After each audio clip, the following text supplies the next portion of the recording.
Hey everyone, a bit of a different notion for this upload. This was a conversation I had with Toma. A lot of you know him from this channel. We have a podcast called For the Love of Bitcoin. We did a Twitter Spaces a few days ago. I chose the topic of distractions because I feel like I'm constantly getting led astray. People using my own desire to think about things to my disadvantage by throwing out confusing topics and making me get caught up in endless debates and arguments when I could be doing something more productive with my time. So yeah, I wanted to discuss distractions, and this Spaces actually it got into some really interesting places. So I decided to upload it to this channel. It's audio only because Spaces is just an audio thing. Anyway, we get going about 5 or 10 minutes into it. Let me know what you think. Drop any questions, comments below. Enjoy. Hey, Tomer. I don't have any questions or anything. I just wanted to say you were one of the most pivotal people in me becoming orange pilled. It was probably in oh gosh, I want to say maybe February or January of this year. We were in a Twitter space, and I was just listening. Some gal had a question, and we were talking about one of those Bitcoin topics, self-sovereignty and everything. And she started talking about cryptos and NFTs and stuff. And the way that you answered was spectacular. I don't remember what you said anymore, but I just remember that it made me really think a lot more about Bitcoin, what it actually stands for. So keep up the great work. Oh, wow. I appreciate it. Thank You you. can take me. I okay. You can also take yourself off, but I will. I'll just keep you up here in case you want to. I don't remember the exact discussion because I've had so many on Twitter, and I don't know if this was someone who I was being hostile to or just gently explaining the differences.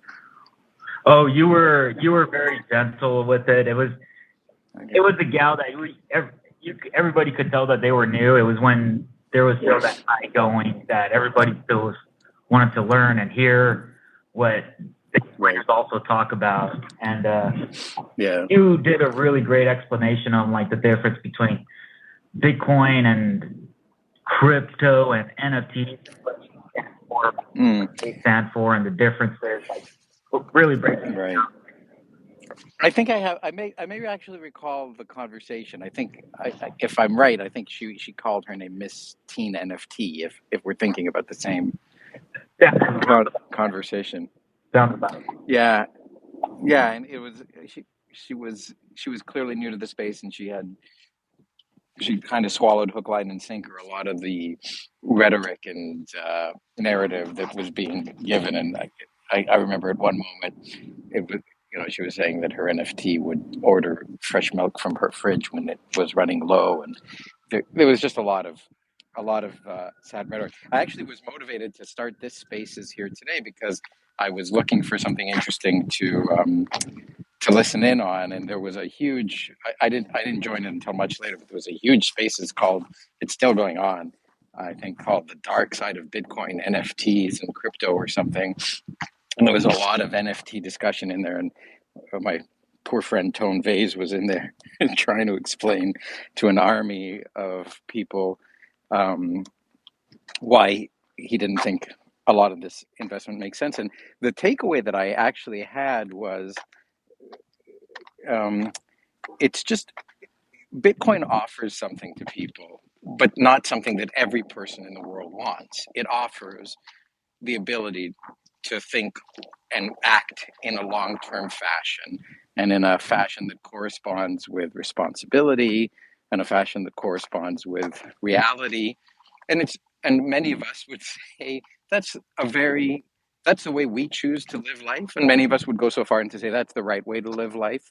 And so that it has a negative judgment against people who don't choose to live life that way. And that's where I think a lot of the conflict comes from, is people who think they have the right way or our right way, and they're trying to advocate to others to live in the right way. And there's certainly something to be said for living in a way that it sustains one's life and the lives of those around you, your neighbors. And there's maybe criticism to offer for people who live life in a way that's irresponsible. I'm thinking of the famous kids' fairy tale of the the grasshopper and the ant, and where the grasshopper does no work and the ants do all the work, and the grasshopper ends up relying on the ants, and depending on the telling of the story, he dies, or the ants are generous and let him live, and he learns his lesson to work for the next period of time. And I think that's where a lot of the conflict is in the world around crypto. Not everybody who comes into it shares these values of taking personal responsibility. And I'm really actually not judging them as I say this. I know it may sound that way. Not everybody has as a value being responsible for the long term, planning for the long term, saving, right? That's not something that everybody wants to do. Many of us are very excited about Bitcoin because it actually lets us do this saving without somebody coming by and saying, well, look at all these people who didn't save. We have to take care of them. And the way we're going to do it is by taking your savings away from you.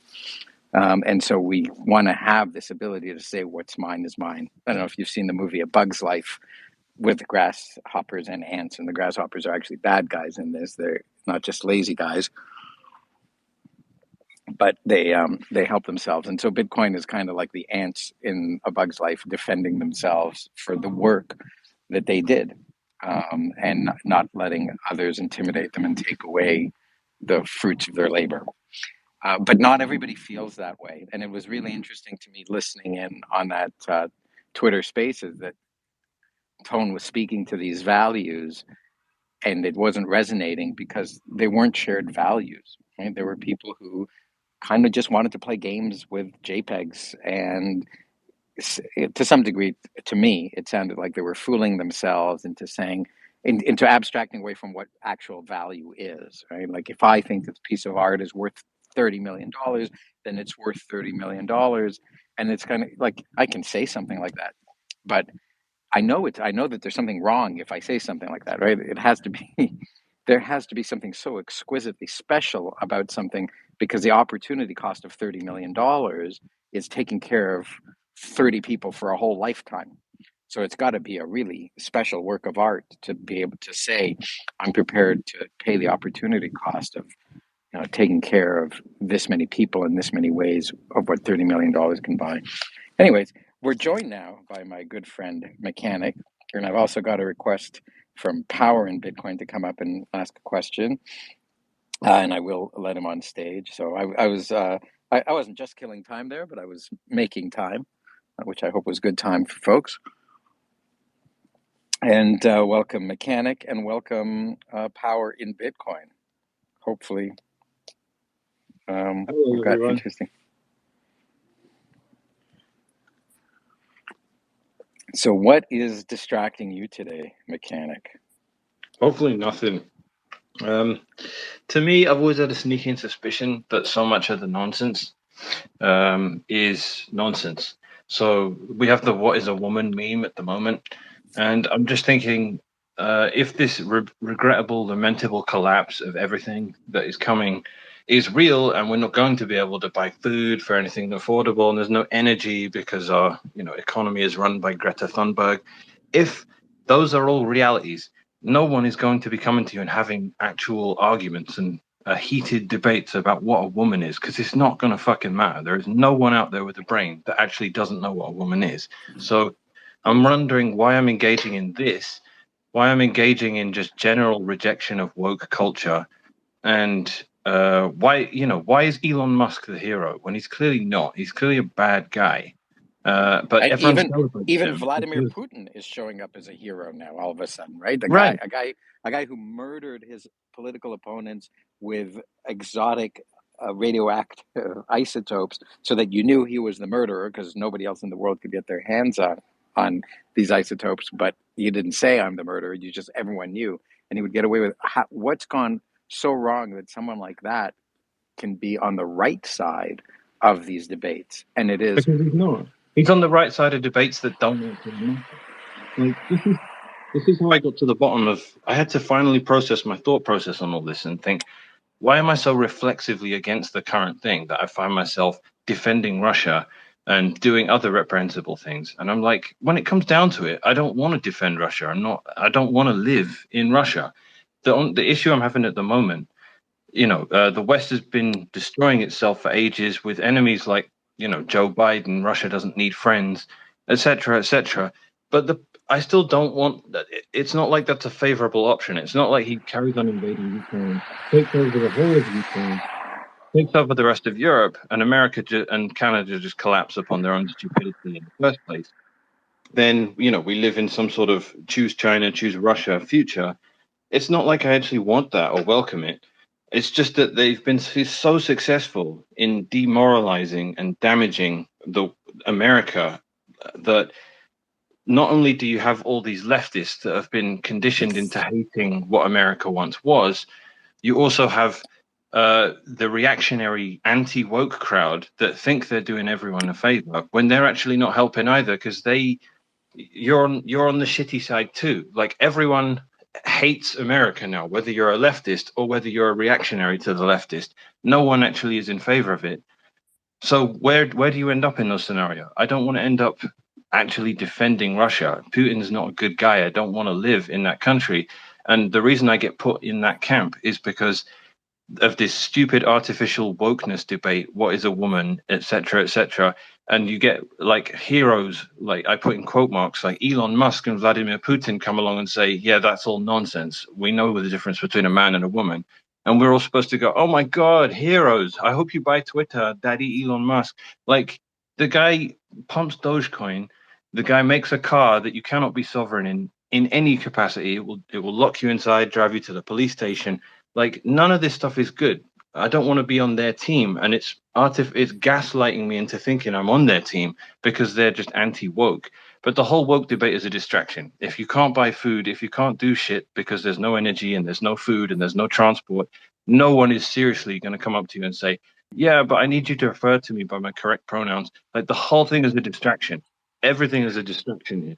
Well, and let me Yeah, hey, offer too. Oh, hey, yeah, go ahead, just Tyler. Yeah, come on. just real quick, just on the point of Elon Musk, I just want to say that Tesla still owns $1 billion in Bitcoin, right? Even though he did do whatever he did with Dogecoin, like Tesla does still hold $1 billion in Bitcoin. So I just wanted to add that in there.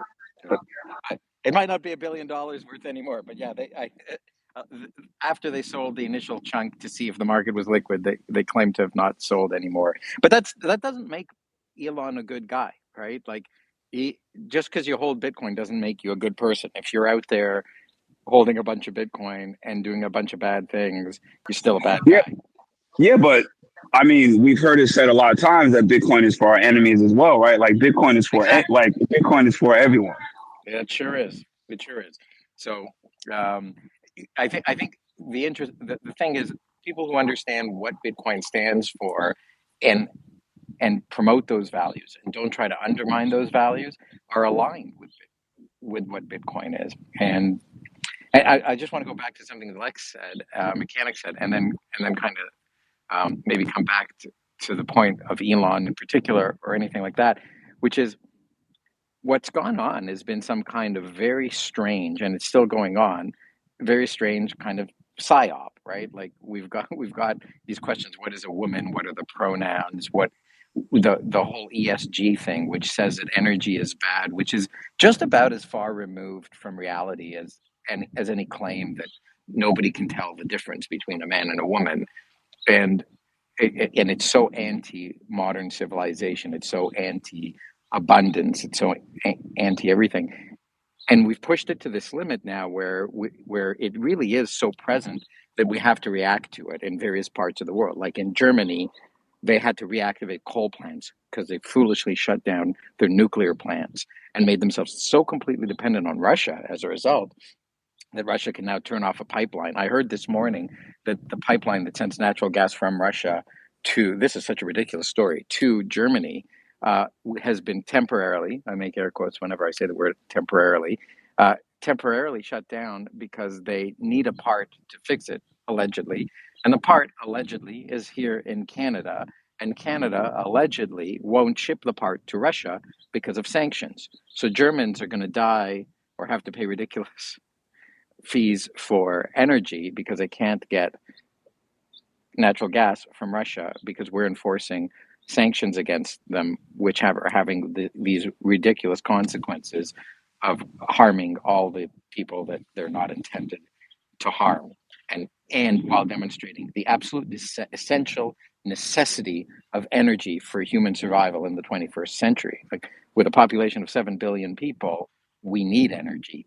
We, Before we had access to mass high abundance, high density energy, the world population was measured in the few hundreds of millions of people at most.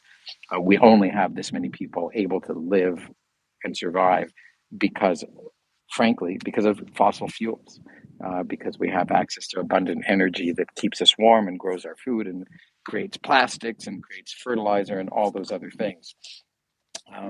So I think we're pushing the limit. And where I was going to kind of go with this crazy psyop that got us all against this, maybe coming to an end. Like, we've already seen in Europe, they've now declared nuclear and natural gas to be green energies. So they're not letting go of their claim on being righteous for green energy, but they are letting go of the restrictions on abundance of energy that comes from both natural gas and nuclear, which are both very safe and very clean forms of energy, nuclear being the safest form of energy that mankind has ever known. And that maybe this was all just a ploy to shift power from one place to another, and it's kind of winding down now, and we'll see some rationality re-ensue now that power has shifted. But it may be something that goes on for a lot longer. Like, there are people, as Mechanic was pointing out, that are rabid believers in the ESG movement, like a child, like Greta Thunberg, who believes in it but doesn't understand the consequences of what she's advocating for. But then I wonder if the people in charge even remotely believe what they're on about. And then we've got people like the president of the United States, he's not really here, right? He's lost his mind, regrettably. But am I saying something controversial in pointing out the obvious, that he's not really lucid? I just think the psyop is always like, imagine the magician standing there waving his right hand in front of you, and you're wondering what the trick is because you're not looking at his left hand. Like, you're trying to figure out what's going on with the one hand while you don't pay attention to the other. And I feel like this is just far too effective. It's a way of using people's own intelligence and their own desire to figure things out against them by constantly. It's like using it's martial arts, basic martial arts, using your opponent's energy against them. You throw a topic up there like gun rights or abortion or Ukraine or anything like that, and everyone jumps on it. You immediately wonder, like, I'm always reminded of that phrase, you can't control what people think, but you can control what people think about. And everyone is always obsessed with current thing, even if you oppose current thing. So, Ukraine happens, everyone, 80% of people suddenly support Ukraine, even though they'd never heard of it. And Zelensky's the greatest guy in the world, even though they never heard of him 10 minutes ago. And, then a bunch of other people like me are the idiots that get tricked into going, wait, this is a trick. Maybe they're trying to distract me from the truth, which is the opposite of that. Maybe there's history here I don't know about. And then I waste a whole bunch of time obsessing over it, trying to figure out stuff. And all the time, all the while I do that, what am I not doing? I'm still sitting here neglecting the things that actually matter, which increasingly, even though there's always doom and gloomers and often it just makes sense to ignore them, at the moment, I think basically the doom and gloomers are right. Regardless of what happens with the economy, with whatever decisions the Fed makes or the Central Bank of Canada or whatever, I need to make sure my family actually have enough food to eat. I need to make sure we have heating.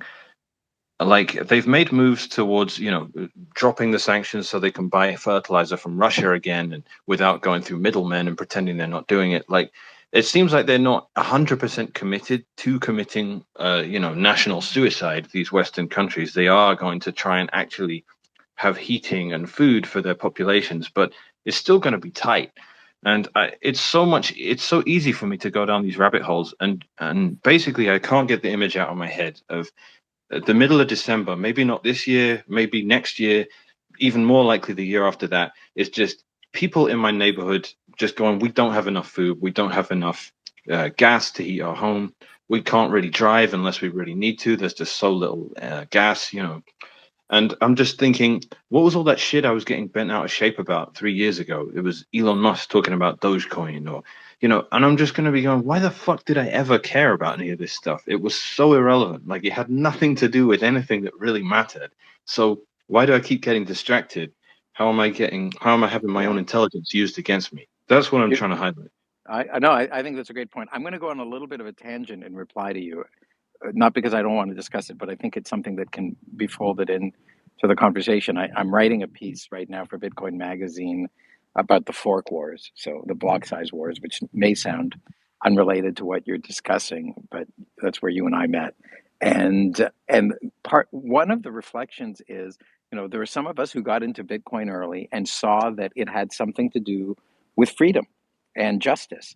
And then some people tried to take it over, and we didn't know why. We weren't recruited. There was no campaign to recruit us, but we kind of stepped up and volunteered to participate in this thing that ended up being called a war, but it wasn't at the time when we were getting involved in it. We were just fighting for something we believed in, but then enough of us got together and the opponent was strong enough that people started to use war as a metaphor for it.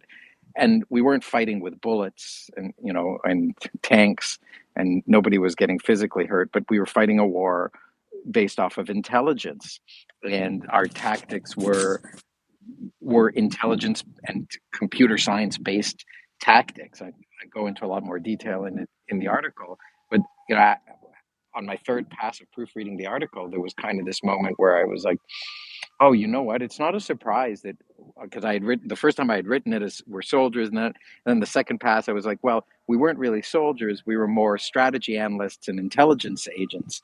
And then the third pass through it, I'm like, well, no wonder we were intelligence agents. This thing was the building blocks of this thing were the tools created by intelligence agencies. And so every time I reiterate over this thing, I get deeper and deeper into the intelligence community basis of what Bitcoin is. And the more time you spend in Bitcoin, the more you become like an intelligence agent. And this is where I'm going to tie it into your comment. Listening to you just now sounded like listening to an intelligence agent at what I expect are the highest levels of the CIA, saying people are distracted, they're listening to the wrong things, they're going to forget the things that really matter are not the things that people are talking about, or the antithesis that people are talking about, and whether they're on one side or another of the issue that's being talked about is irrelevant to what really matters, because what really matters is X, Y, and Z. Hey, it's our survival, it's our abundance, it's our self-reliance. We as Bitcoiners talk about self-sovereignty. Nations need to talk about their own sovereignty, and sovereignty is not just their government's ability to pass laws. It's about the nation's ability to have the resources to sustain itself in the absence of one trading partner deciding to cut off one particular good. We are dependent on Eastern or Western Europe's dependent on Russia for energy. We're dependent on China for microchips and things like that. That's why there's no cars or something now. There's a lot of dependencies that we've created, which is a terrible, terrible thing. And we're so close. I mean, we used to be poor but independent, and then we became rich but dependent because we became dependent on having slaves overseas work for cheap for us. I don't like it. I'd rather give up a little bit of the overabundance that we have for the security of knowing that there's food next year. Me too, and I'd like to prepare for those times as best I can.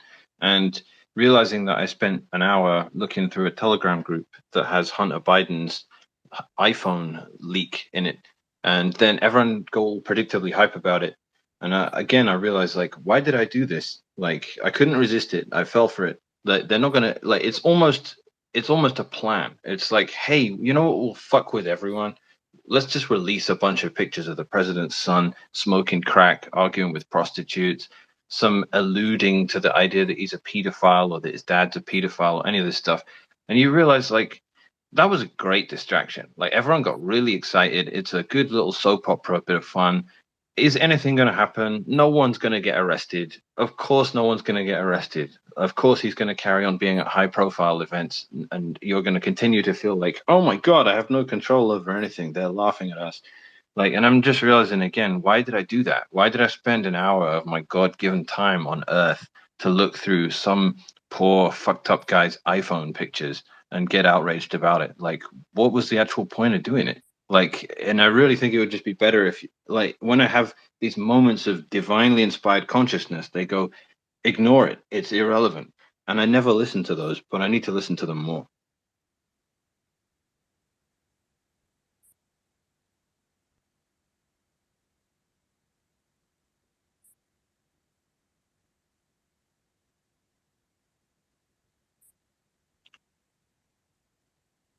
Yo, Test, is anyone still here? Oh, sorry, I had myself on mute. I was just saying, Hannah, welcome to the stage. I've invited you up. I do see that you have the acronym NFT in your profile, and this is not a platform for promoting NFTs. We're not likely to discuss them, but Okay, if yeah. you're, That's another point I have is discussion of NFTs, like debunking the NFTs as I'm stupid and done with that. frivolous as Yeah, they are, is not worth doing anymore. Like even right. explaining Bitcoin to people is barely worth it at this point. Like if you don't get Bitcoin, I'm not gonna try super hard to explain it to you. Even if you're someone like that is really important to me, I'm not gonna try super hard anymore.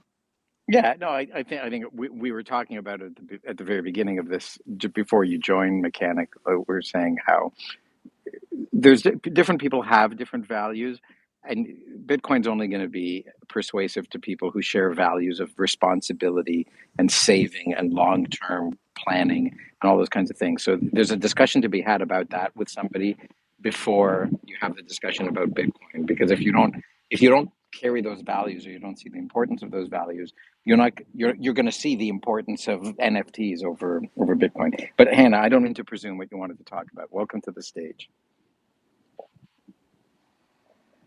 If you want to say something, you have to unmute yourself. Well, you may not have anything to say. And you are still on stage power, by the way, in case you wanted to join in the conversation. Anybody else is also welcome to jump in. Hannah stepped down. Yeah, Tom, I wanted to talk about, like the future of Bitcoin and have you explain your perspective and your insight because, right, like I came into Bitcoin in 2020, right? And what I've learned, right, because I'm new, I've learned that like there's a lot of hype in the Bitcoin space with influencers and all these recent events that we're seeing, like with a lot of prominent thought leaders, like for example Nick Carter, and like I've developed my opinion that there's a lot of hype in the Bitcoin space, right? Like last year, 100, Bitcoin going to 100K, like that was just like hype, hype, hype, hype, hype. And I'm just learning, right, to not feed into the hype of Bitcoin. But fundamentally, like I understand hard money, sound money, and I believe in Bitcoin. That Bitcoin can actually do that, but I hear a lot of different narratives like the Bitcoin is just going to be a savings technology. I have the vision of Bitcoin of being a peer-to-peer global money, right? Where one day we will be transacting the sats, scanning the QR codes over the Lightning Network. Is that the long-term vision and goal of Bitcoin? Like, can you just give your perspective on that, like the future of Bitcoin? And I know that no one has a crystal ball, but that's why I fundamentally believe in Bitcoin, that the world needs sound money and Bitcoin is that, right? So can you just touch Yeah, on that? yeah. I mean, I'll talk more. I agree with you completely on the destination, and so I'll talk to you more about the journey. And I think it's kind of like, imagine what it was like in the late 1700s or early 1800s in Europe when people were trying to get people to go over to the Americas, this place where there was no law and no civilization and no buildings and no infrastructure, but there was this promise of a future, of an amazing future, freedom, and the ability to get a lot of land and build something on it and build for generations. And then some people went for it, and there were obviously people overhyping it, selling it for more than what it was. In those days, we didn't have the internet, so there were no pictures of what was going on. I think photography was brand new, and people were selling stories, and lots of the stories were false. And people would go on a boat and go overseas, and the fucking weather would be rough, and boats would be destroyed along the way. or the journey was much harder, and you got there and the journey was much harder. And then there were great seasons. The summer came around and there was overabundance and you couldn't believe it, how much you had. And then the winters came and you couldn't believe how cold they were because the weather was so much more extreme in America. And this is similar to the journey that we're going on to the land of Bitcoin, right? To this vision that we have of sound money forever for the world. It's not an easy journey. And what you're talking about, the hype, it's like, oh, there was such a great time. The winds were blowing at our backs, and the weather was great, and everything was fantastic, and the number went up, and Elon Musk came in. It looked like he was going to be on our side, and we were talking about Gary Gensler coming in. It was all going to be so good, and then the winds blew the other way, and Elon turned out not to be what we wanted him to be, and Gary Gensler didn't have the spine that we wanted him to have, and all these sorts of things. And that's the journey, right? Like it's not simple sailing. And during times like this, when the winds are at your head or they're not blowing at your back, at least, it's there's a lot of analogies. I'm going to stick with water analogies. I think it's like surfing, right? Like there's times when you get up on the surfboard and the wave carries you, and sometimes you have a perfect wave with a perfect barrel, and it's amazing. And then there's times when you're rowing out and it's hard work, because that's not the fun part. That's the part where you're building the effort. And then there's times where you're just waiting and there's no wind and there's no waves. But at the end of the day, you know that eventually something's coming and it's going to carry you to your destination.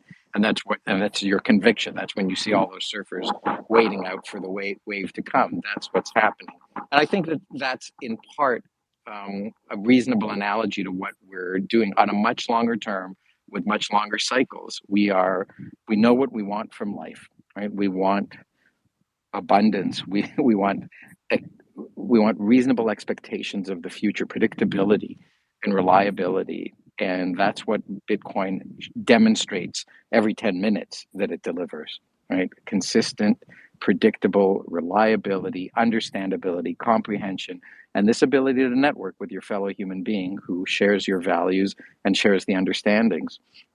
And that's the prize, man. That's it. Yeah, and like I agree with you that there's a lot of hype in Bitcoin, and a lot of that is just noise and needs to be ignored. Bitcoin at the heart of it all, when it's not just looking ridiculous because all it's doing is holding up a mirror to clown world, Bitcoin is really boring, and that's a good thing.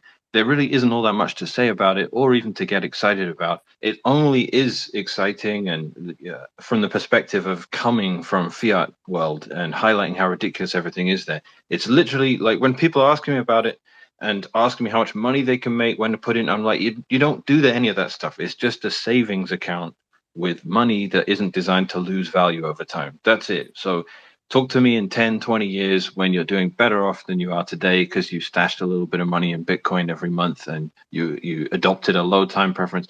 It's such a boring thing that all this hype all the time is like completely counter to the kind of mentality. Like, this is an old man technology. It's someone that's got kids and grandkids and they want to slowly build up for the future. It's not for like, it's the opposite of the NFT crypto world. It's opposite of Wall Street too. Like everything is, it's constant. It runs all the time. You don't need to do 3 lines of cocaine at exactly 9:29 in the morning because the market's open in 1 minute. Like, you don't need to do any of that shit. It's open all the time. There's no hype. There's no nothing. Just save money in a tech that works properly. Don't expect to get rich, and you'll probably get really rich. If you want to get rich and you get into Bitcoin, it's basically the wrong place. I've been telling people for years that if you want to get rich and you get into Bitcoin, you'll probably just lose money because you don't believe in it to the point where you won't panic sell in a crash and end up just coming out with less than you started with. So basically, there's no hype. There really isn't hype. The hype is destructive to it. The influencers, the rocket emojis, the pomps, the Dan Helds, all of these cringy people, they don't actually do anything. They create more problems than they solve, to be honest. Like occasionally you'll get like 1% of the people they drag in that get into it properly, buy a cold card, use a decent exchange, learn self-custody, and get a DCA plan going. Those people are great. And they are created all the time, but they're a small minority. Let's be honest. I think, yeah, that's. I mean, I yeah, I think think what you that's were all I gotta saying say there, about like what you were saying there, was really valuable. It is there are people who are the hype artists, and they're the ones I was equating to. Like, these were the people who were selling tickets aboard ships to go to America and exaggerating the story because they got a commission off of it or they felt successful from doing it. There's a story behind the hype. And I think you're onto the story when you talk about what you're after, power in Bitcoin as well as mechanic, right? Like, we're just here for the long term, for what the thing actually is, not for tell it selling it to be more than what it is, because it's good enough as it is. Like, I'm very, very, very happy with Bitcoin as it is. I don't want to hype it up to be something more than what it is. I don't want a get rich quick scheme. I want something, because there's a trade-off there, which is, well, what happens after the quickness, right? And it's not about the quickness as far as I'm concerned. It's and you know, like, I don't understand how some of these hype artists succeed. Not that I'm confused by it. It's just like, I'm surprised that so many people go for it after such a short time. You realize that these people are just full of hot air. Like, they either come forward with a big price prediction in the short term period and they turn out to be wrong. Yeah, man, I'm Or realizing that almost everyone, like, I'm going down the cosmic pessimist route of Shinobi recently, and I'm just realizing almost everyone is a LARP. Like, there's the LARPing is off the amount of LARPing is too damn high. Like, people that actually want to, like, there's people like Mandrick and stuff, right? The actual down to earth rootsy Bitcoiners that have been cleaning toilets for 10 years just to stack more sats. And if they talk about stuff on Twitter, it's like, hey, I baked a cake today. Like, it's not, that's it. They're just normal people living their lives on the Bitcoin standard. That's good stuff. They don't believe any of the narratives. They're not getting in huge arguments about nonsense. And I'm like, that is actually a model. That's the way I want to go. That's the way I want to build stuff. And it's something I respect. And I'm trying to do the same thing. And I'm realizing, for anyone else that has the same weakness I do for getting caught up in nonsense debates about bullshit just so I can engage in these mental arm wrestles, yeah, I'm just going to keep using that martial arts analogy. I keep having my own momentum used against me and getting caught up in debates about nothing. Like, I try to avoid Russia, Ukraine, like that meme of the person jumping out the way of the bull over and over again. It's like, jabs, jump out of the way of the bull. Ukraine, jump out of the way of the bull. Any of these things that it's just been abortions, jump out of the way. Guns, jump out of the way. yeah, Like, I don't want to debate any of it. Doesn't matter. yeah, I'm going to and it's get 3D printer. I'm going to get Bitcoin. Leave me alone. Don't tread on me.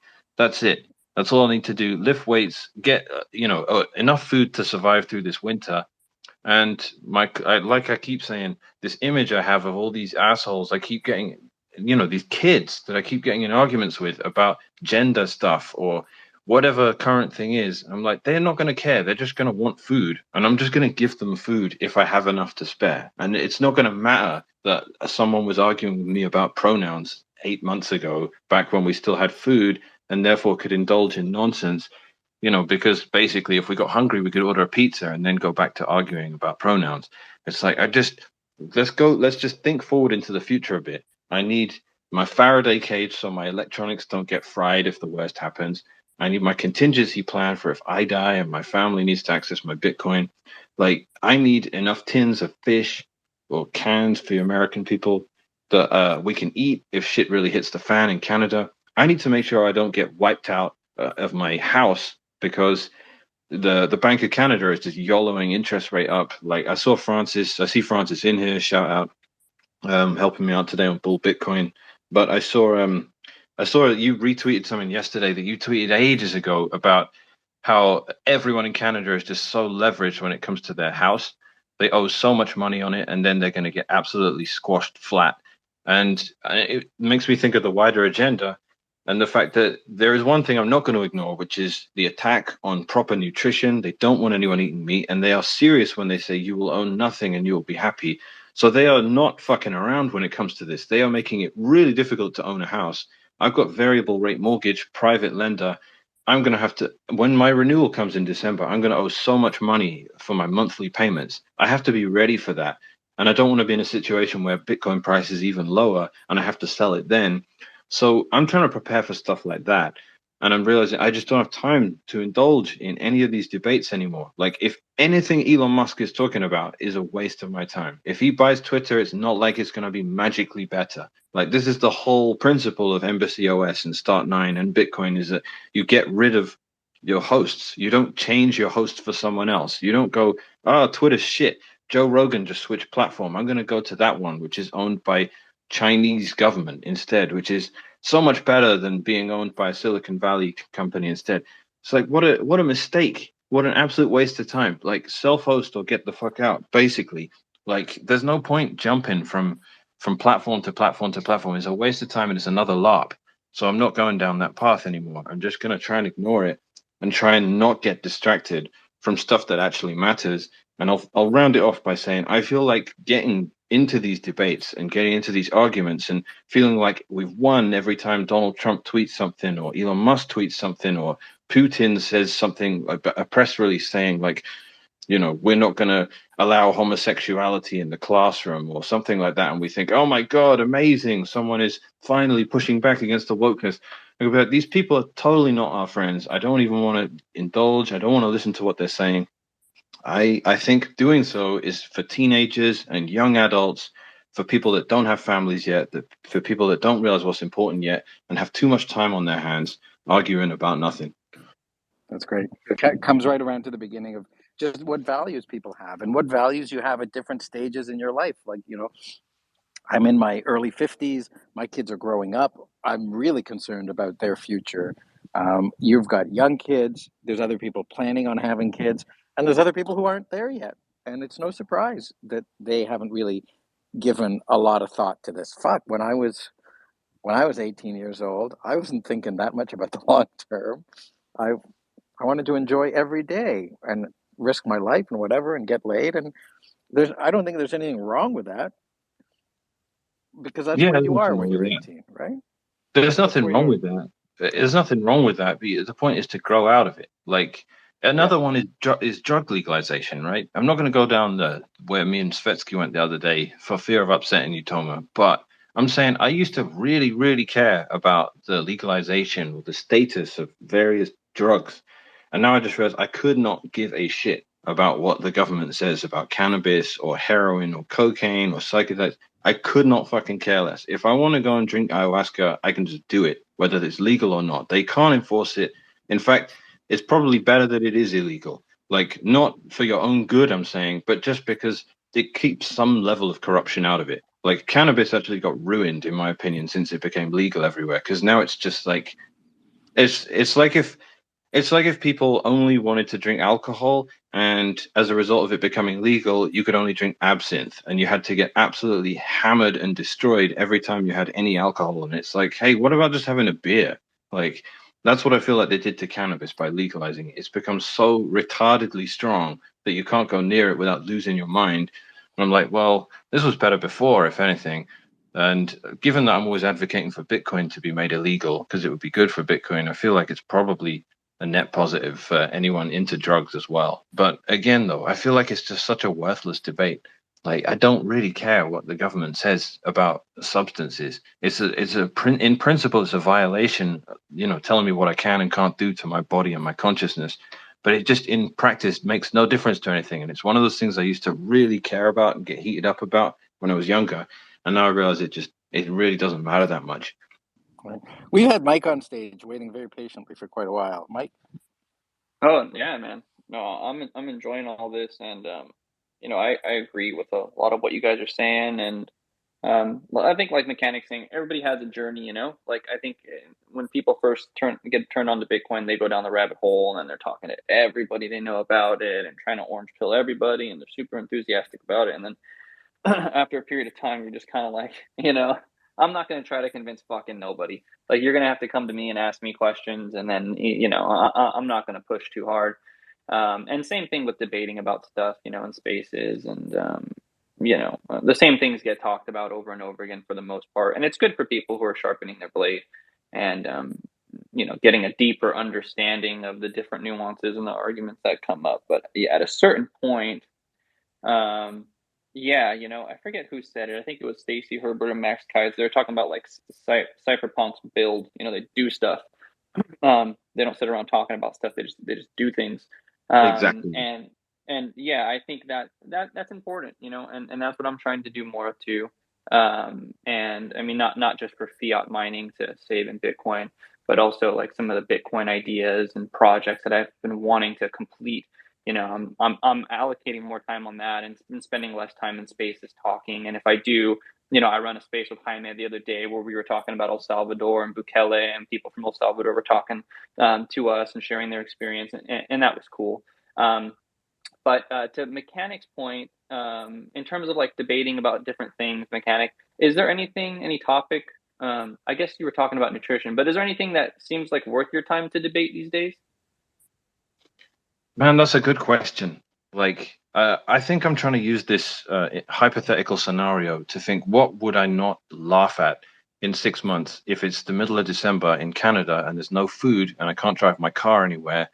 What would I literally be laughing at myself for even bothering to discuss? And I can't think of anything that isn't, to be honest. It comes down to, why didn't I download more YouTube videos on how to build fires from scratch, or how to chop down a tree and dry out the wood if I need it. Like those, and those aren't even inside the Overton window right now. They're so, like, I can't. I know I've said it twice already, but I just cannot get it out of my head that I would be in that scenario, and then thinking back to 6 months ago where I was liking and retweeting someone for saying men can't get pregnant. Like, I'd be like, why the fuck was I even thinking about that? Who cares? No one with a brain in their head thinks men can get pregnant. No one thinks that. It's such a waste of time. And it's not a win amplifying this stuff. It's literally just saying, I got nothing better to do than fight this war while, someone's trying to chop my leg off and I'm, scratching my forehead. Like, it's so, I mean, let me try and think of something positive about what I actually would discuss. I think it comes down to I think it comes down to the stuff Untap's talking about. It comes down to what Jimmy is building down in Mexico. Loads of people are trying to build something that looks like independence, where you have the things you need in life, be it water and shelter and food, meat, uh, those sorts of things, where you're discussing essential stuff about how to actually survive should the shit really hit the fan. Because those, like, basic carpentry skills, learn how to weld, learn how to do plumbing, learn how to do rudimentary technical stuff like networking, set up mesh networks if you're able, things like that, basic electronics repairs, radio stuff. Those are the kinds of things where, if you want to talk about them, that would be incredibly productive, I think. But it's not immediately obvious right now why you'd need to. So my goal at the moment has just been, get a Faraday cage, get some external drives. I archived all of Wikipedia, and I've downloaded a bunch of those survival videos off YouTube, people explaining how to do basic construction, what kind of wood to use. I've learned all sorts of shit that you would just never learn being a city kid, like what to use, how to take into account the fact that concrete is porous, so the base plank that you got to put along it has to be treated. The other wood, not so much, but you don't want damp to get in. These kinds of things, how you put in a window, like those kinds of skills are so useful. And I think any discussion about stuff like that is worthwhile. And then I think spiritual growth is hugely important too. So going to churches, having a good community of people that have integrity, people that actually have some sort of framework around what right and wrong is, and they haven't just been destroyed by and gaslit away from having any sort of, morally absolute stance on anything. And instead, they're just debating and morally relativistic about everything. And instead of that, they actually strong. They have principles. You don't need to talk about stupid shit like gender and all that stuff, because they never went down any of those rabbit holes anyway. Like, that's the kind of stuff I'm talking about. You know what, Building McCann? real local community. Yeah, go for it. Yeah, I think the kind of thing that for me is worth talking about, because 6 months from now I'll be happy we talked about it, is the kind of thing that prevents us from having to be living off of tins of tuna. So I think it is things like the energy debate and the agriculture debate, and getting out of the things that are going to be potentially destructive of our civilization.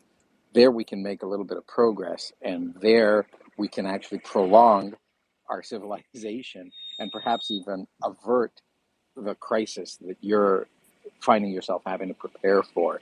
Because I don't think it's necessarily a done deal that we're going to have all of these crises. We're certainly headed in that direction, though. But it's saying enough is enough. Let's talk about the things that really matter. Let's get energy independence. Let's turn those nuclear reactors back on. Let's get those pipelines in place. Let's make sure there's fertilizer. Let's let farmers farm. These are the crucial, essential things. Let's create independence in terms of our manufacturing capacity. Right? Every one of those things is absolutely crucial to the sustaining of civilization, so that we don't have to end up in a situation where we're rebuilding it from the rubble and we all have to learn how to install windows and lay concrete foundations. Yeah, well, I mean, you're still going to have basic exchange, right? I'm not going to be the carpenter in my village. That's not what I'm good at. But if I at least know the basics, it's going to mean I at least know what to ask from other people. Like, there's a difference between asking technical support when you know how to use SSH and you've used Linux before, but you're still confused, and like you're a grandma that's literally never used anything except an iPhone. That's it. Like there's a very different starting point there, and so it's really helpful to have at least rudimentary knowledge about stuff, just because it helps you so much. Even if you're not the guy that does the job at the end, you can still know what's realistic. Like if you've got to have a house built and you've never done carpentry in your life, and you're going to hire someone to do it for you, it would be really helpful if you actually know a bit about it and you know at least some of the things that can go wrong. Like, and there's the Pareto principle of the whole thing, which is you can learn 80% of what there is to learn really quickly. It's the final 20% that you don't know. So learn that 80%. It will take you try and build like a structure in your garden, like, and try and plumb it and try and get electricity in there.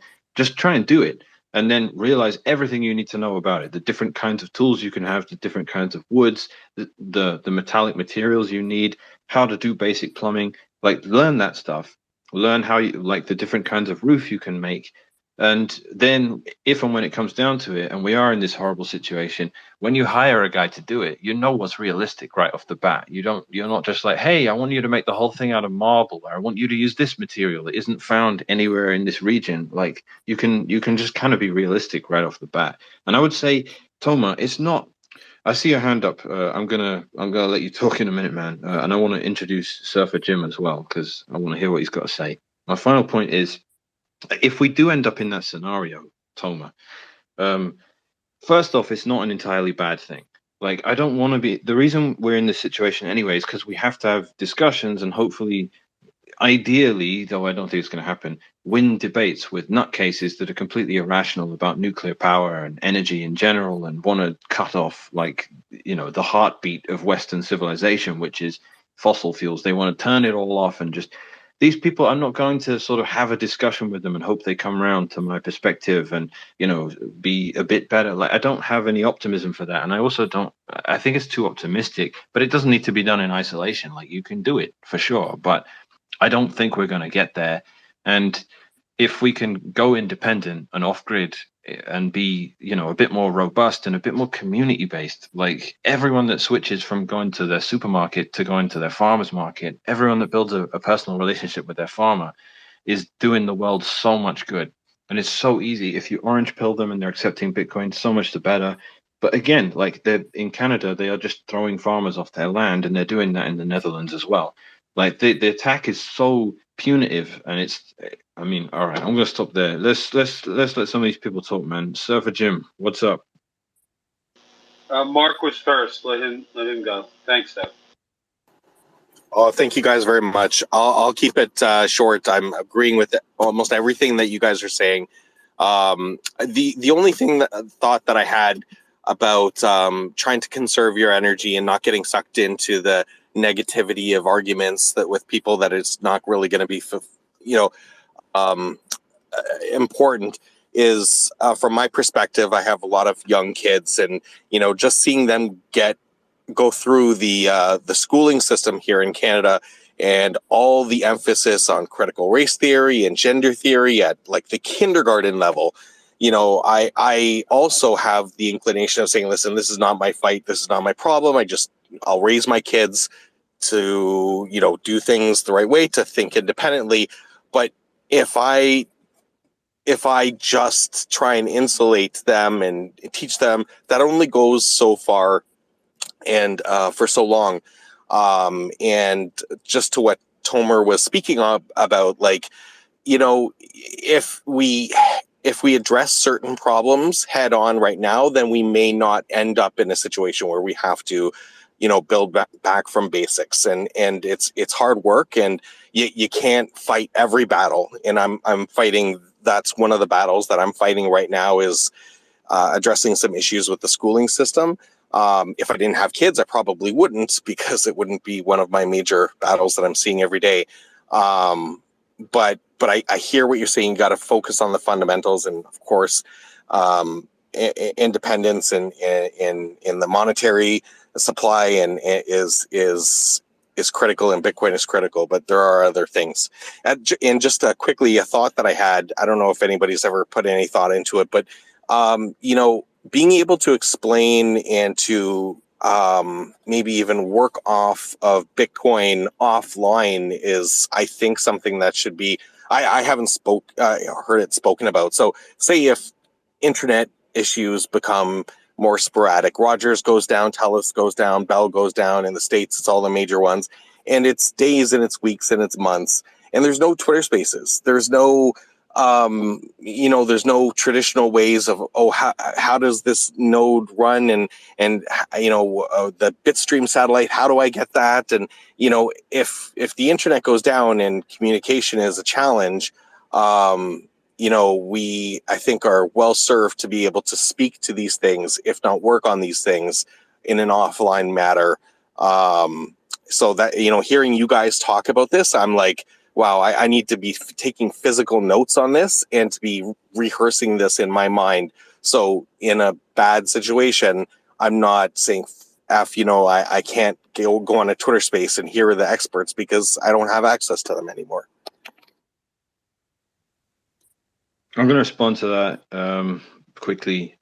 First off, you cannot send your kids to school in Canada, dude. I cannot advise you against doing that enough. I'm not going to judge or anything like that. I'm sure your circumstances are what they are.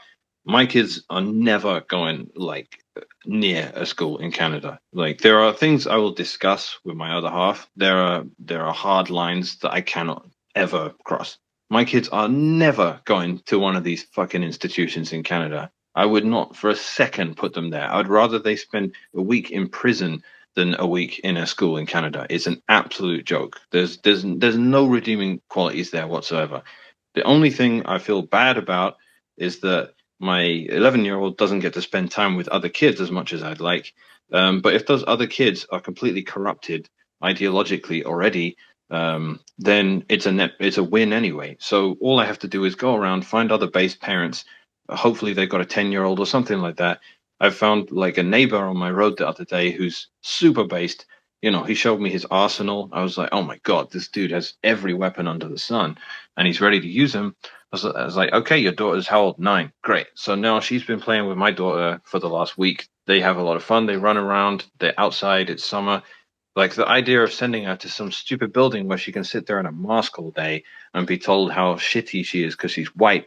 Like, I don't understand for a second how that could be anything positive. Like, there's not even like goods and bads. It's just bad. So firstly, that. Second off, if there's no internet, Bitcoin is fucked. Let's be honest. We're not going to build a redundancy at the moment. Not anything that could handle something. It would need to be stress tested a lot, and no one's going to do the stress testing when we still have the internet. So that's a situation we basically just have to hope doesn't happen. Like, Blockstream satellite is not a real solution. Like, it's cool and all that, don't get me wrong, but like the data has to come from the ground ultimately to get into the satellite network. And it's not even like they're Blockstream satellites. They just rent space on other people and rent bandwidth on other people's devices. Like, that's not a real solution, man. Bitcoin needs a while before it becomes so important that we actually build out redundancy where we don't even need internet anymore. Like, it's a meme to say Bitcoin doesn't need the internet. You can make transactions without it. Like, it's one of those things that's technically true, but also completely ridiculous to push as something that's even remotely practical. Like, without the internet, Bitcoin is absolutely fucked. Like, it will probably survive it, but like most people will just be like, yeah, this is not usable anymore. Like, it's going to be too difficult. So, yeah, thanks for the input there, man. I don't know. Is that your name? Yeah, that works. But Jim was first, I think, there. Yeah, go for it. You got those hands up, man. They're stressing me out looking at these No, raised hands. I was just, you guys were chatting about some of the farming stuff and everything, and we've got to see some things really come along up in our area where, there's this farmer that bought an old Hutterite colony, and he's been deploying Bitcoin mines on it and different turbines, becoming energy independent.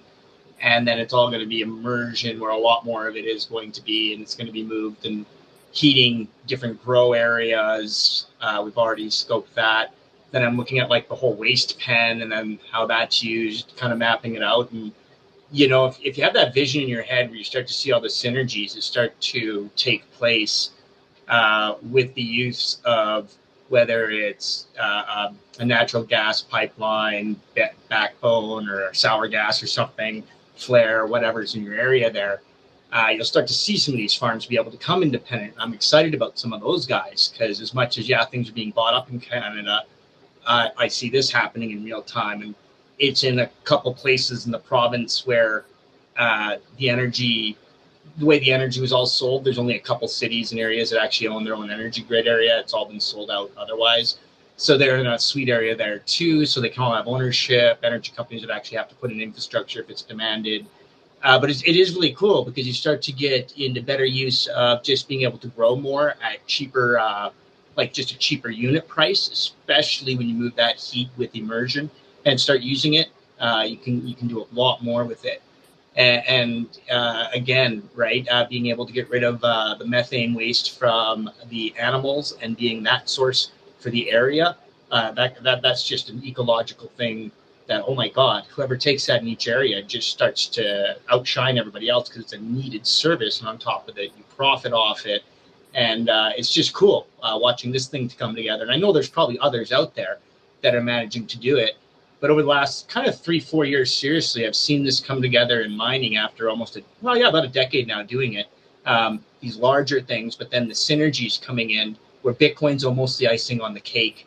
When you look at the whole process with the heat use, then using government kind of offset balances there because every farmer's, on the line. That's what they're trying to steal their farms from them through regulation, right?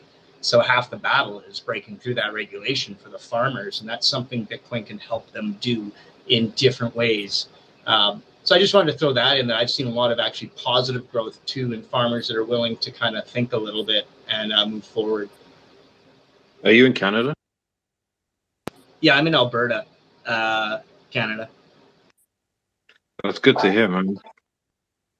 Hey, so real quick, back to what Bitcoin Mechanics was saying about like if the internet goes down, the Bitcoin is fucked.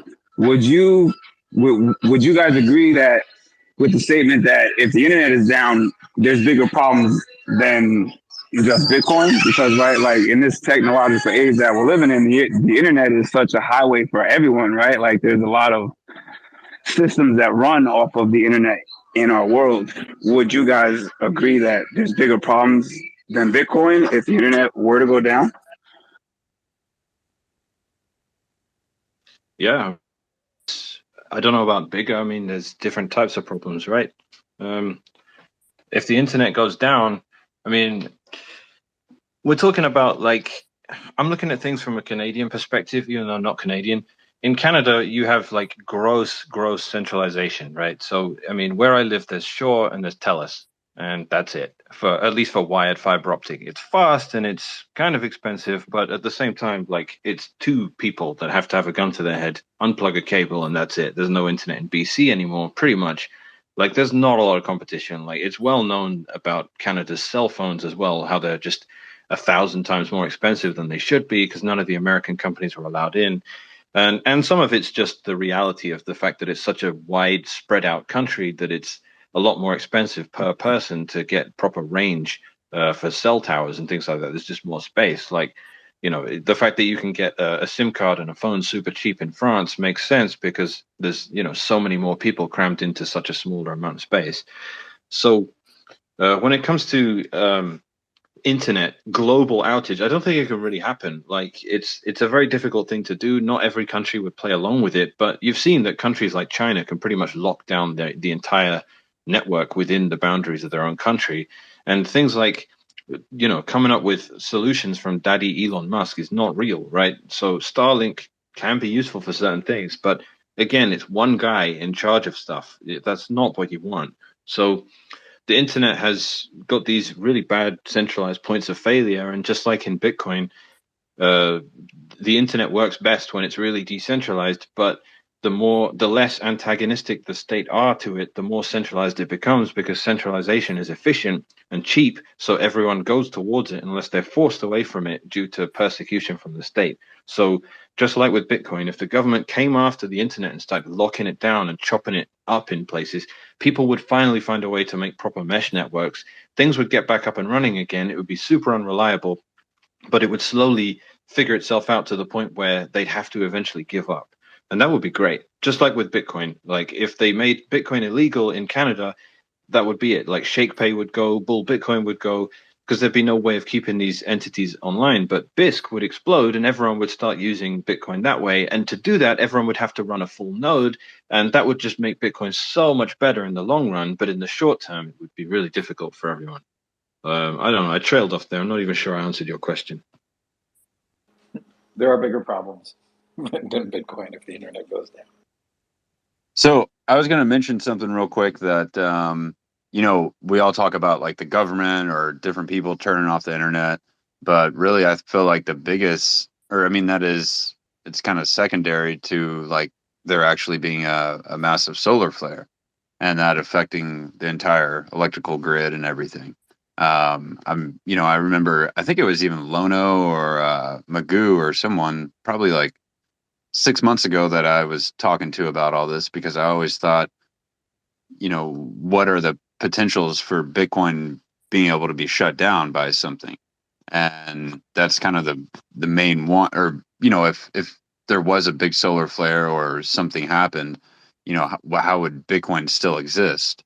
And basically, there still has to be someone that's able to, um, didn't have a system that was affected by that solar flare, just like with Faraday cages or it being underground and all those different things. So I think there's a more higher probability of an actual massive solar, because it's happened before in history. It's just a matter of time when that happens. And I think like really thinking about that and working out a way to prevent that from affecting the Bitcoin network or affecting what you hold uh, is pretty important for the future of Bitcoin. So I don't know if that was on topic or whatever, but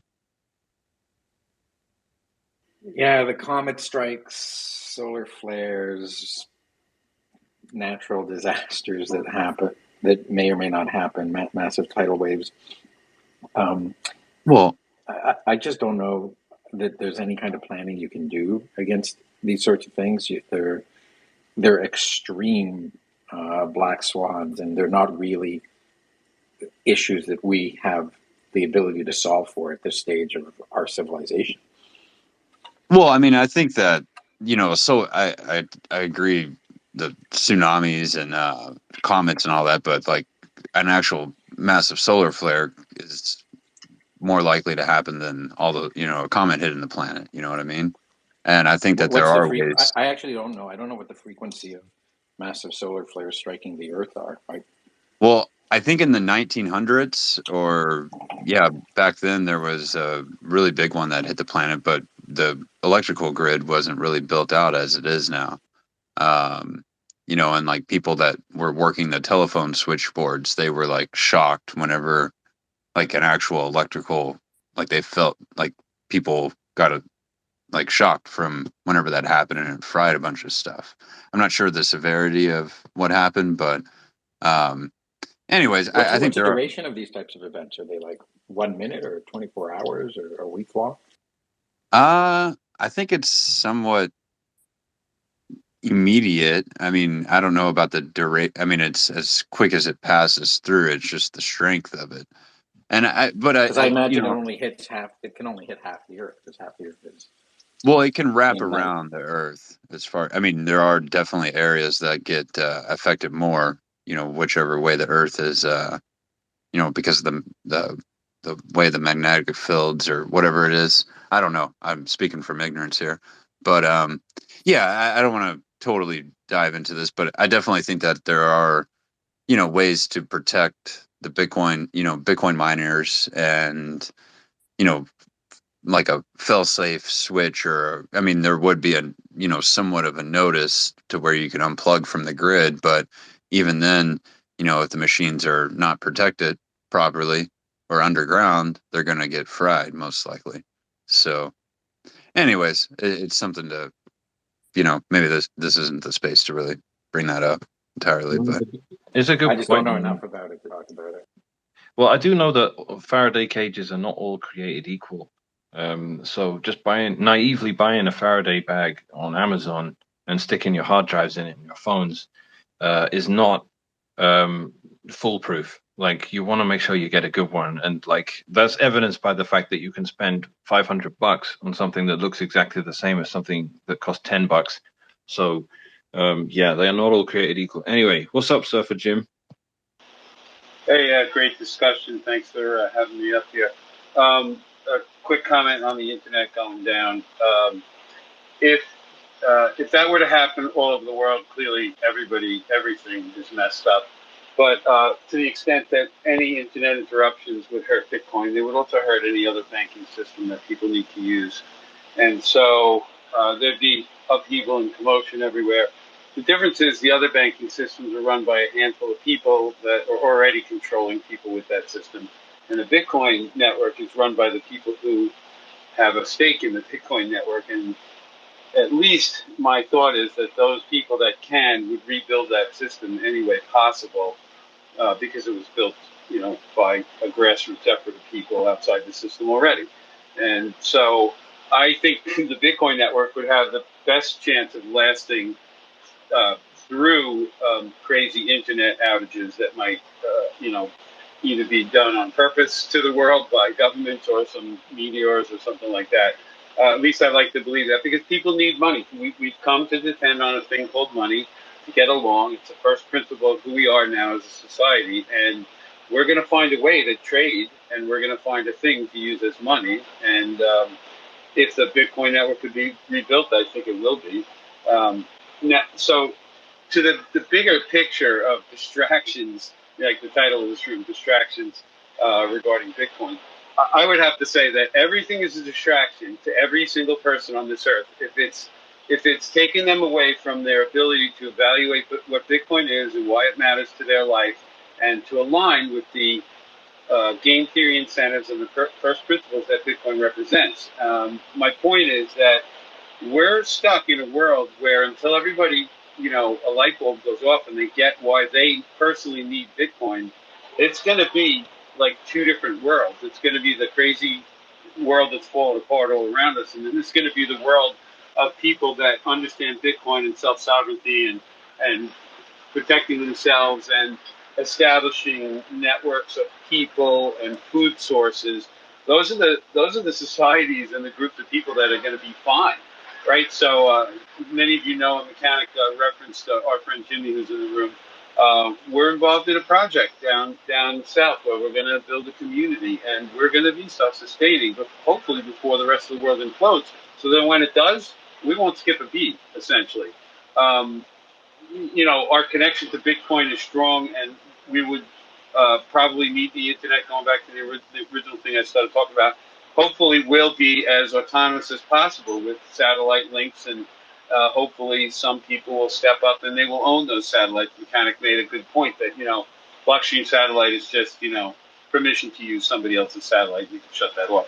But over time, there's a lot of money coming into this space. There's a lot of people that realize that owning Bitcoin is important, more beyond just this investment to gain more riches.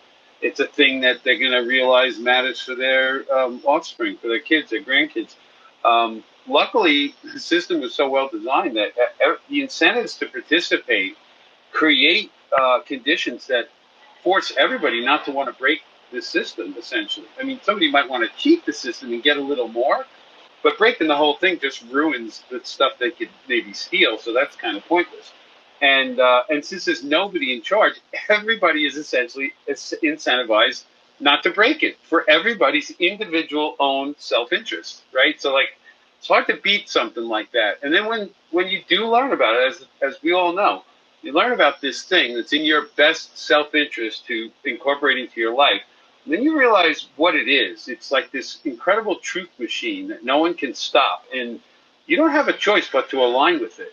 And then I would like to encourage everybody to consider that, you know, things like money or all first principles in this world, we are required to align with them, or we're just going to fight. We're going to fight against the first principle that we don't have a choice over. You know, gravity is the best example. We could beat it back to an extent, but it's always still acting on us. You know, we just found clever ways to make it look like it's not, like building airplanes. So when we get to recognize this thing called money as an important tool, and this one version of it called Bitcoin that's in our best interest to help it work, little by little, one person at a time is going to be able to see the stark difference between the reality that is surrounding Bitcoin and all that the Bitcoin community upholds, like proper health and integrity and honesty. All these things are simple first principles about how the world actually works. And they'll be able to see the crazy clown show that's out there that's all fiat based, and it's all a bunch of lies and distractions. And, you know, getting out of public schools where they don't teach any of this stuff, you know, we're going to have generations in the future of kids that grow up around based parents that have found ways to be sovereign outside of this crazy system. And I do still have a great hope that a couple generations from now, this world's going to be a way, way, way better place. We just got to get through the dark times that we're entering right now. And I do believe they're dark times. A lot of people are going to get hurt. I think we are the best people to show the rest of the world the right path. Yeah, I think it's about raising your kids so as to teach them and condition them to never, ever accept anyone telling you you're in any way a victim. I think that's at heart what is so wrong with everything, is that people are ready to masturbate in their own pain and indulge in the idea that they can't do shit because they are held back from doing stuff because of some sort of thing to do with their identity or any other disadvantage or anything like that. I think it comes down to that. I think it comes down to raising your kids to always hold them to account, always make them responsible for the things they do, give them freedom. Like, I've got a 2-year-old. It's like trying to push this thing on her. Never tell her you've got to do X, you've got to do Y, you're not allowed to do this. Like, everything is just like, it's your choices all the time. Everything, like, you're conditioned to make your own decisions. And if you feel bad about stuff, it's up to you to change that. Like, if you're not happy about something because you're not getting what you want, you can cry about it, or you can just say, okay. And like, I keep teaching her this stuff, and it's like the most amazing thing to realize you can do that with a 2-year-old throwing a tantrum that they're not getting what they want, rather than say, hey, I'm not going to give it to you. No, I said no. You can do that. Or you can just go, say okay. And then they go, okay. And that's it. Then the tantrum is over. It's like, you just have to give them this alternative that they can do something a different way. They can just like accept stuff and make their peace with it. They don't need to fight stuff. They don't need to push against someone holding them back. There's no one holding them back. So, I mean, yeah, having kids is like, it's everything is a law until you have a kid. It's such a fucking cliche for a parent to say this stuff, but you don't really know what humans are about until you have kids. And then you have kids and you're like, oh, I get it now. Mechanic, you're muffled. Yeah, some have an ear sound. Hey, can I just interject here? I think it's a parent's job to teach their child not to need them. If more people recognize that they're trying to create sovereign humans instead of robots that listen to their edicts and just respect this thing called authority, because that's how it's taught. Like, you listen to your teachers, you listen to the police officer, and everybody's meant to just take orders instead of critically thinking. I think as a parent, especially raising young children, the goal is to show them the logic of why they should or shouldn't do any specific thing, to the level that of their intelligence. But the idea being that you are constantly teaching them about the real world and their perspective on it, their abilities within it, and to actually question authority. When another human writes magic words on paper that cause people to have advantages over others, or to regulate the actions of other people, that should always be questioned, especially if the actions they're regulating are yours and you didn't agree to it, and those actions don't hurt anybody. Like, a perfect example is somebody who wants to recreationally use some kind of drug that's not going to hurt anybody else when they're doing it, but somebody else wrote something on paper and somebody else is going to come with a gun and prevent you from doing it. It's just, the absurdity is that there is no logic to that system other than somebody has a bunch of power. And now, it doesn't mean we can always fight that power. We have to pick and choose our battles. But for a child or any person to recognize that this authority that has been forced upon much of society is simply a bunch of thugs that have the ability to physically extort and use force against everybody else. And understanding that government is just other people that used to be little babies in diapers once before is quite the eye opener for most people. They think people in government are special and smart, and they're looking out for us, and it's the complete opposite. They're looking out for themselves. And so, like, again, you got to teach kids that authority doesn't mean shit unless it's a person who owns some property and says, here's how I'm letting you use my property. They have authority over that. That's totally different. They're not authority over your life. They're giving you authority over the use of something that they own.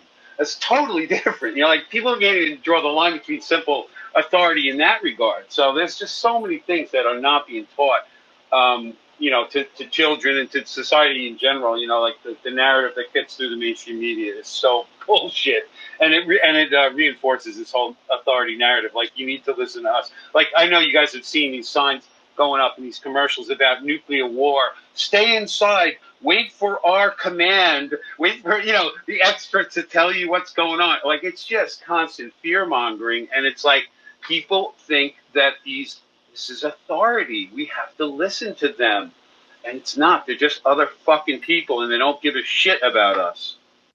Well, they want to know, they want answers, and they're not prepared to ask the right questions, and they're not prepared to believe themselves, or believe in themselves, or believe that they have the capacity to find out answers anyway.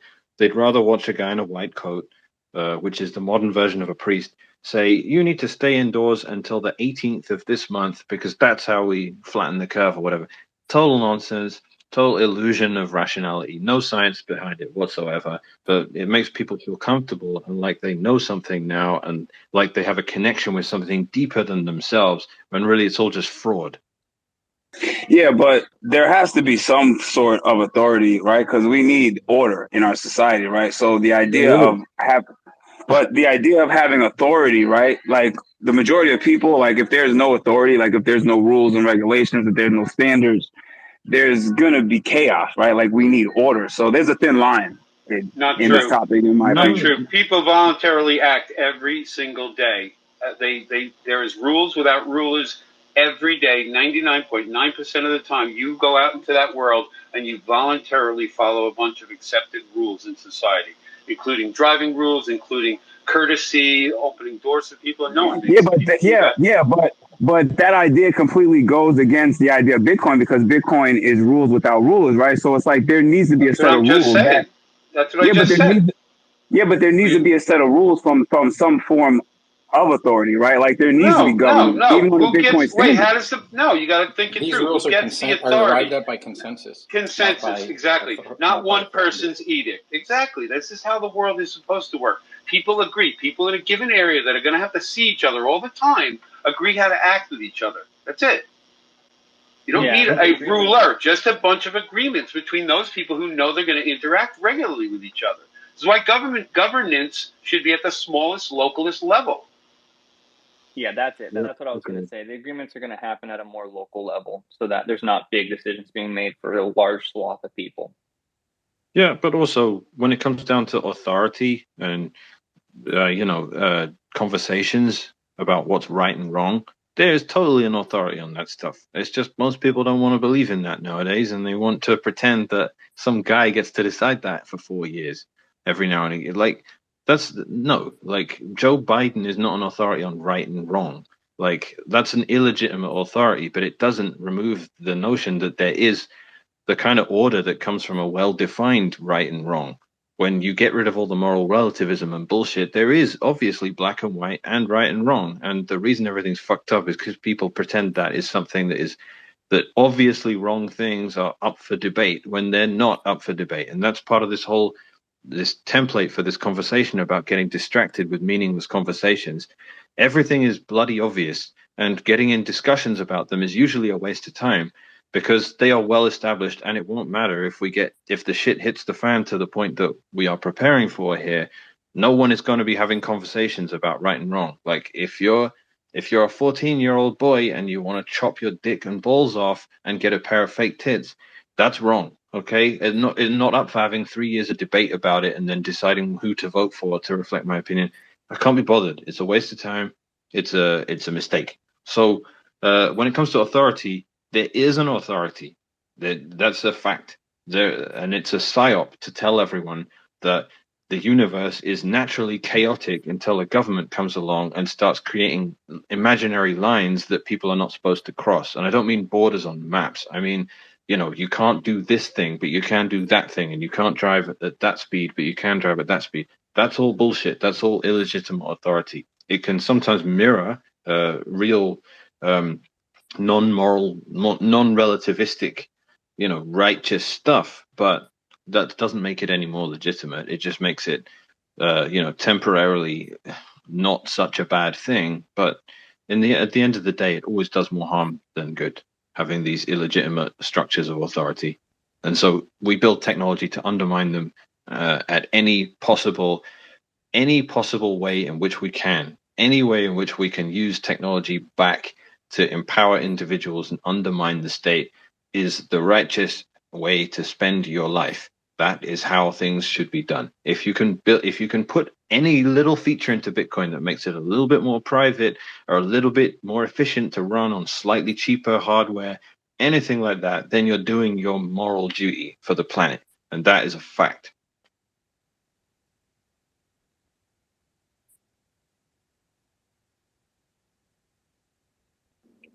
That's great. Is there anybody else who joined here who wanted to say something who hasn't had an opportunity yet?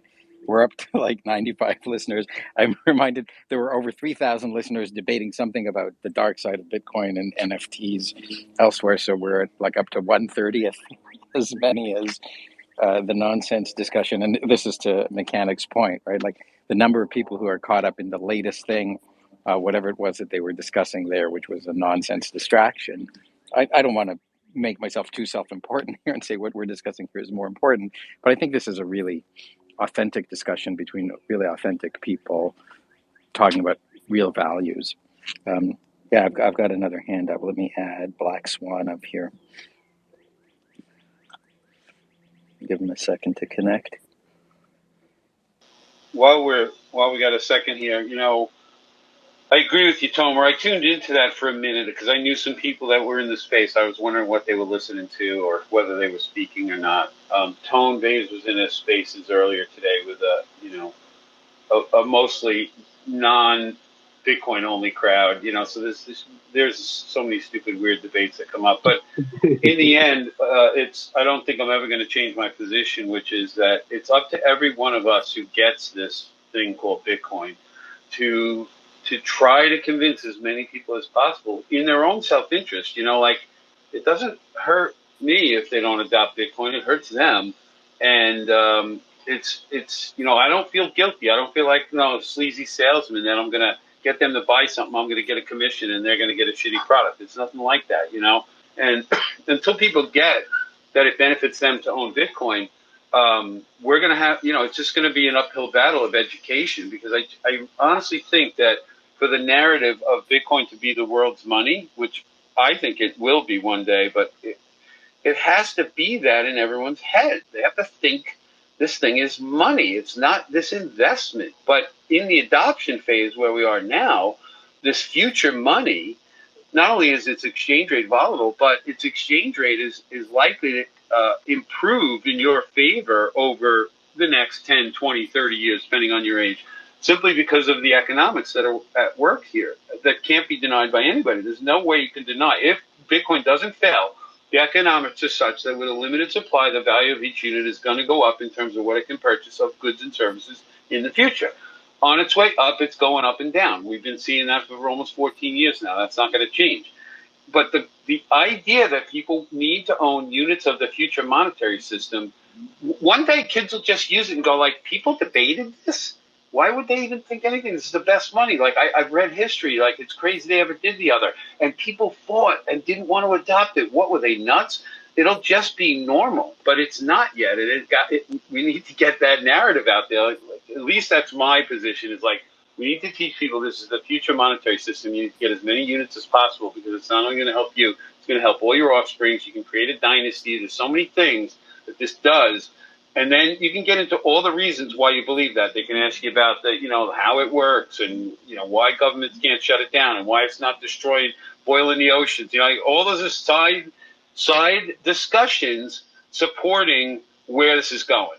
That's how I feel like that's at least my approach. I understand not everybody wants to take the same approach, but I feel like that's what has to happen, and that's how I plan to approach this. Every chance I get, I'm going to try and educate people on these basic underlying first principle facts.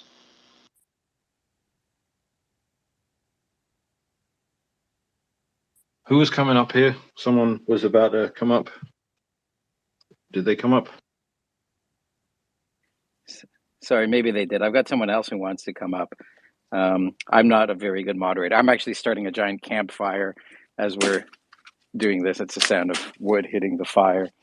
So I'm getting to the end, but I don't want to cut it off. But No, go I mean, ahead. I was going to say to Jim's point. Hold on. I was going to say to Jim's point, on the topic of distractions, I love Tone Phase, right? Absolute bro. Love the guy to pieces. And before guy with hand up with NFT profile pic talks, my point about this was I went into that spaces for 10 seconds, and that's what motivated this spaces about distractions. Because I realized if you want to buy NFTs, go ahead. That is literally my answer to you now. It's so stupid that there is. I'm not going to explain to NFT heads why NFTs are stupid. So, Stack, let's hear about some NFTs. Hey guys, listen. First of all, right? I don't. This is a picture, a logo of my company. I don't know why you assume that it's an NFT, right? This is the thing. I love Bitcoin. I understand what it is designed for. I come from a place where we're really struggling. We're seeing much more struggles than what people are seeing in America. So Bitcoin means something different for us. I was in what is that guy? The one with the what is it? Max Kaiser. He had a group chat, and we went in there because we just wanted to learn. But we got kicked out instantly because of the same thing, assumptions. So Bitcoin is great, but I think that, and I get the idea of being a Bitcoin maximalist, but I think we all need to roll back a little bit and just calm down, because here's the thing. If everything was to go to shit today, right, Bitcoin is not going to matter. You're going to be struggling to survive, period. So that's, I mean, I don't have much else to say, man, because that whole NFT thing, it really threw me off. I only own Bitcoin. Yet you think I apologize on all our behalf. You know what I mean? I mean, yeah. Listen, yeah. Yeah, so that was my business partner, by the way.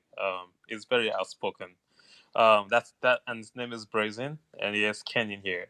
One of the reason why I requested to talk was based on the discussion that we were all talking about earlier, which is distractions, and we all have to come to the reality to the reality that Bitcoin is trying to solve a major problem that has been messed up for centuries. A lot of us, that even our grandparents, their great grandparents, have given away their authority, their power, their control many centuries ago. It's fully centralized now, and we're not trying to reverse it. It's not going to happen in one day. And I'm not sure if any of you guys were investing in the stock market before Bitcoin was around. Retail investors are just terrible. They are always distracted. They cannot come together to do SHIT. Let's just say that. So if we are building the community, instead of us busy bashing one another, we should be working more to work together as a team, because the current incumbent that we're trying to go against, they are well put together. They're very strategic. You know, this all these attacks that you're seeing with the exchanges, with the stable coins and everything, it's all attack against Bitcoin. And instead of us sitting in these chat rooms and attacking one another and all that bullcrap, we're not gonna win this battle if we're doing that. We should be working together strategically to win that battle, because Bitcoin sitting by itself without any adoption, without any of us buying it or using it, it's not gonna do anything. If we are trying to solve a problem, let's solve the problem. Let's sit down, talk about strategies to solve the problem instead of sitting out here attacking one another. Really, that's basically all I have to say. Hey, just Who real are we quick. attacking? Hey, just real quick. The Hey, NFTs? Stacks. Hey, Yeah. Stacks. Stack. I like to say, what's up, man? I watch our videos on Bitcoin Zay's channel, the Gentleman Crypto. It's good to connect with y'all on Twitter Spaces. So, Thank you. Who are we Yeah, attacking, Zach? And it's I'm the not trying hexagon to. profile photo that's confusing about the NFTs. That's why. It's the shape. That's all. But who are Yeah, we man. attacking? Like, look, if you had like the North American Pedophile Association logo, I would tell you not to use it because of the associations. We're trying to do you a favor. I'm not trying to attack you. The hexagon is what does it for you, buddy, right? Oh, so what does the hexagon mean? If you The can. hexagon's the NFT symbol on Twitter. Like, You have yeah, if you set up Twitter in a way where you verify you own a certain NFT, it puts your profile photo in a hexagon versus a circle. So it looks like you've got an NFT for a profile photo. Yeah, but if you look at the hexagon, right, you can give anything a definition. You know what an hexagon is? It's one of the strongest shapes out there. The way we designed our logo is to represent the African nation, because we're both African, so that's why we put a lion instead of any other shape. And hexagon, we all know why the bees choose the hexagon shape, and it's a survivor. It's a survivor thing. We also chose the color blue for a lot of reasons. So the fact that anyone wanted to take a shape and own it, that's up to them. It's up to us to brand ourselves and make something out of it. You cannot say Starbucks shape is whatever Well, Starbucks yeah, want to Twitter define just it as. fucked you. That's all. So that's I understand, but Twitter just fucked you on that. Like they kind of took the hexagon. Yeah, okay. man, it's like I like rainbows. I'm not putting a rainbow in my profile picture because it's been completely ruined. Well, thanks, guy. Well, I really appreciate the education. Thanks a lot. Guys, I, I'm I I'm just gonna want have to wrap up the room really shortly. My campfire's going. I'm gonna be cooking dinner with my kids soon, and unfortunately, the way Twitter is set up, the room terminates when I terminate the call. So let's go for another 5 minutes, and then we're done. I just want to throw something out there real quick because I mean I was actually taking a shower, not to get too personal here, but the situation is with like NFTs and everything that whatever he was saying basically is it's not doing a favor. It's not about becoming viral or pretty much everybody in the Western world knows what Bitcoin is unless they're just living in poverty and don't have technology or anything Well, in they've their heard of lives. it, but they don't know what it is, right? I think there's a lot of Yeah, or they don't misconceptions. know how to distinguish the difference between Bitcoin and cryptocurrencies and NFTs. They think it's all the same, and it's not. And it's a big illusion that has been framed by people like Stack and all the people that are out there, doing a big disservice to what Satoshi's original vision is and what is happening with Bitcoin, because Bitcoin is the only way that that's going to happen in the world. There's to have real financial freedom. That's the only way. Is there's no real functionality with all these other shitcoins that are out there. They're not going to do anything. What are a bunch of pictures or digital images going to do to change the world and help us with what the current situation we're living in? That makes sense. So I don't know. Yeah, that's a distraction. You're right. I would like to say one more thing before I get off. The fact that we chose to design our logo a specific way does not give anyone the right to say that we are shitcoiners or that we are about NFTs. Go and take the time and watch our fucking videos, or take a second to understand who we are about. You won't be saying any of the stuff that you're talking about right now. Yeah, he just left, but yeah, you just got to change it, man. You're just gonna face like you're just hitting headwinds from the jump, you know. Yeah, maybe I misunderstood you, and I Mm. apologize. But Yeah. from what, yeah, All I'm doing when I'm telling you, you look like you're promoting shitcoins is because you're using the shitcoin symbol. I'm not trying to attack you or call you a shitcoiner. I'm trying to say that's what people think about you. Anyway, this is a distraction. I'm not getting into this stupid debate. So, Tomer, it looks like you've got to wrap up anyway. Yeah, Thanks for that's hosting the this. end. We should have recorded this, man. This was great. Yeah, we keep forgetting, but let's see. Hey, they're all recorded. No, Yeah. Spaces is recorded. yeah, you can Tomer, download in a. your feed. No, it's Hey, in. Tomer's gonna have to find the link to it, and as far as I know, it's good for 30 days.